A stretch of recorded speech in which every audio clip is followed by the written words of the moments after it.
बिहार के एक छोटे से गांव में रानी नाम की लड़की रहती थी। पिता रिक्शा चलाते थे और माँ दूसरों के घरों में झाड़ू पोछा करती थी। घर में गरीबी थी, लेकिन रानी का सपना बहुत बड़ा था, आईपीएस बनने का।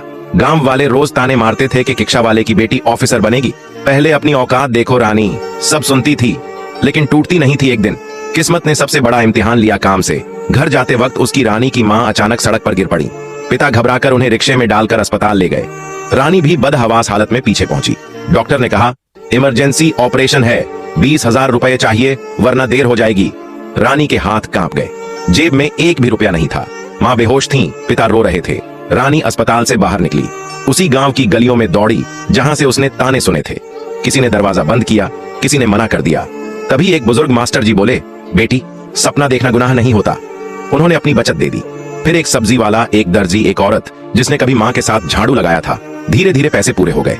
ऑपरेशन सफल रहा, माँ की जान बच गई। उस रात रानी ने अस्पताल के बाहर खड़े होकर आसमान की तरफ देखा और कहा, अब मैं रुकूंगी नहीं। साल गुजरे, रानी ने दिन रात पढ़ाई की, भूख, ताने और दर्द सब सहा।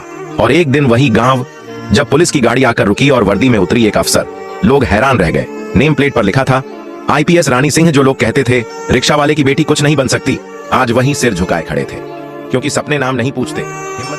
सब्सक्राइब कर दो दोस्तों, सब्सक्राइब और लाइक कर दो।